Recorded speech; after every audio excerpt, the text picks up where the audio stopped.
आज दोस्तों आप जानोगे कबूतर पालने की शुरुआत कहाँ से हुई थी। कबूतरों को पालने का सबसे पहला रिकॉर्ड मिस्र में हजरत ईसा के जन्म से 3000 साल पहले मिलता है।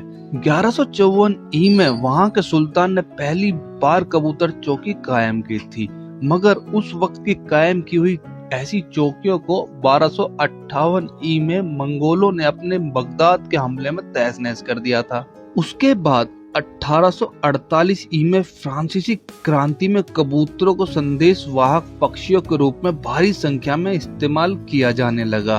उसके बाद 1818 ई में कबूतरों की पहली लंबी उड़ान प्रतियोगिताओं के रूप में उसी देश में कराई गई। उसके बाद 1820 ई में पेरिस से लीज तक और 1832 ई में लंदन से ब्रूसवेल तक कबूतरों की उड़ान प्रतियोगिता कराई गई। ऐसे खेल ब्रिटेन, अमेरिका और फ्रांस में हमेशा लोकप्रिय रहे हैं। बेल्जियम में तो आज भी हर गांव और शहर में कबूतर पालने वालों के क्लब और संस्थाएं बनाई गई हैं। दरअसल बेल्जियम को खेल के रूप में कबूतरों की उड़ान का असली घर समझना गलत नहीं होगा। ब्रिटेन और दूसरे बहुत से पश्चिमी देशों में कबूतरों की आज भी बहुत अहमियत है। कबूतरों से बहुत ज्यादा काम लिया जाता है। समुद्री भेड़ों की सुरक्षा के लिए और खतरे की स्थिति में सावधान करने के लिए कबूतरों को सिखाया जाता है। बेल्जियम के अलावा ब्रिटेन में भी कबूतर पालने और उन्हें सिखाने और उनकी खेल और उड़ानों को कराने के लिए संगठन और क्लब की संख्या लगातार बढ़ती जा रही है। दरअसल सभी पश्चिमी देशों में कबूतर पसंद किए जाते हैं और शहरों, चौराहों, चीकों और फव्वारों पर सैकड़ों कबूतर आपको बैठे हुए दिख जाते हैं।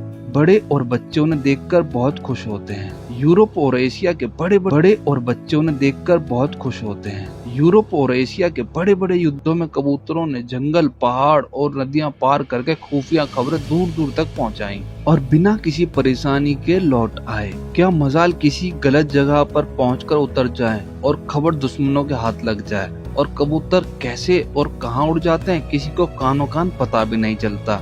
असलियत तो यह है कि संदेश पहुंचाने में जो अहम काम युद्धों में कबूतरों ने किया वो इंसानों के बस की बात भी नहीं थी, क्योंकि आदमियों को पकड़े जाने, गलत जगह पर पहुंचने और खरीदे जाने का सख्त खतरा होता था। जहां तक अब दिल्ली का संबंध है, वो पहले जैसा जोश खरोश अब नहीं रहा। चांदनी चौक में टाउन हॉल की इमारत और घंटाघर जो अब नहीं है, हमेशा जंगली कबूतरों का घर रहे थे। आज भी बाहर बेशुमार कबूतर हर वक्त गुटरुगु करते रहते हैं, सड़कों पर दिखाई भी देते हैं। सड़क से मिली हुई पटरी पर 2-3 व्यापारी दाने की बोरियां लेकर बैठे रहते हैं और राहगीर उनसे दाने खरीदकर पीछे बैठे हुए कबूतरों के झुंड को डालते रहते हैं। यहाँ तक कि फर्श पर दानों की मोटी चादर बिछ जाती हैं, लेकिन इसके पीछे मजहब और रहम दिली की भावनाएं छिपी हैं। ना कि कबूतर उड़ाने का शौक। कबूतरबाजी की दिल्ली में वो आन बान अब कहाँ। सच तो यह है कि वो जमाने अब गए। कोई छोटा मोटा आदमी कबूतर पाले हुए है।